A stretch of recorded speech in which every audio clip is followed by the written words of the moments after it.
to Libib's booktube channel. My name is Caitlin. I'm in this comfy, cozy sweater. I also have ink on my hand and I've tried washing it off, so don't worry, I'm not becoming moldy or dying or anything else.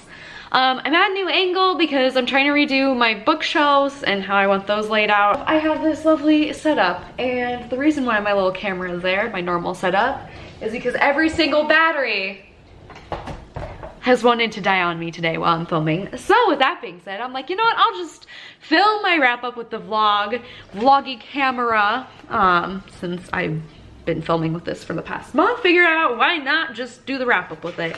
Okay, so for the month of April, I participated in the Owls Readathon, aka the magical readathon that happens twice a year. So you have your owls in the spring, newts in the fall. It's a Harry Potter-esque readathon, and the creativity behind this is just amazing and astonishing. So good job, Book Roast. You is the real MVP here. So I want to talk about the books that I read in the month of April. So the first like 7 books I'm going to talk about is the Amulet series, and I ended up reading, finishing the first book on the first day of the readathon, early in the morning. So that was done.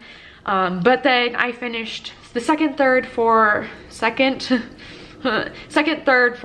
fifth, sixth, seventh, and eighth books all in the series during this readathon, and those I was going for ore.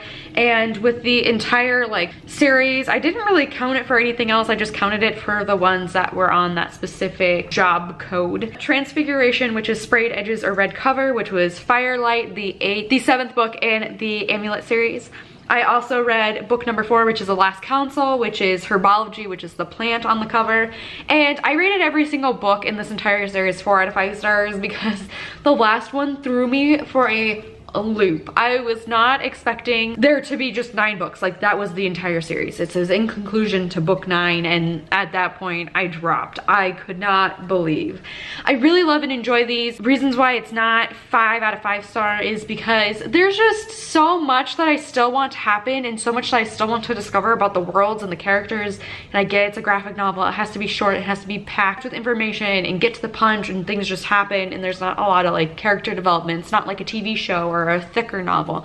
So that's why I did not rate those at 5 out of 5 stars, but I really loved and enjoyed them. I highly recommend this graphic novel series, and I can't wait for book 9 to come out to see how everything concludes. Charms, which is read an adult work. I read Very Good Lives by J.K. Rowling. This is her Harvard speech from 2008, so it's just over 10 years young, you know. And this is always a good motivational speech to give to anyone who needs it, whether it be a graduate, a mom, or your best friend. This book is hands down one of my favorite books ever, just because it has all my favorite quotes in it. But it's just a really impactful, wonderful book that you should definitely read. I also read it and listened to it while she was giving the speech along, and it was very insightful. Next up is Defense Against the Dark Arts. So read a book that is titled or starts with an R, and that is Runaways by Rainbow Rowell. That was yesterday. Honestly, I rated this 3 out of 5 stars. I was surprisingly disappointed by it. Not too disappointed by it, but I felt meh about it. This is one of my most anticipated reads of the year. I found out that Chris Anka, one of the illustrators, this was his entire last volume, so rip, sad forever, because I really loved and enjoyed his art style throughout this entire series so far, so that's gonna be saddening. Another thing that I really liked about this comic book is that this comic volume is that we have a Christmas volume, and a Christmas comic just makes my heart. It was so bright and cheery, and it was really nice to have because I wish books would celebrate more holidays. Anywho, I ended up rating this 3 out of 5. It was really disappointing, like I said. The writing was just there. You get to learn some good backstory, which is a really huge plus. But other than that, the storyline just felt meh. We have these people come in, and it's just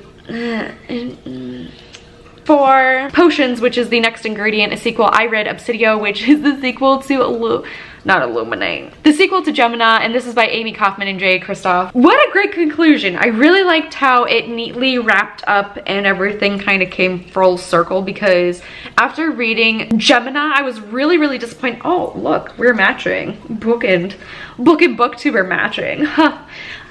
now that I'm sidetracked, I think Gemina put a really sour taste in my mouth. Excuse you, train. Gemina put a really sour taste in my mouth. It was definitely not my favorite. Illuminate blew my mind, and I was hoping that Gemina would do the same because I know a lot of people like and enjoy the series. But Gemina just didn't do it for me. So I was nervous and hesitant going into Obsidio. Ended up getting the audiobook, and I actually read it, and I was so proud of myself. It's the longest book that I've read thus far this year.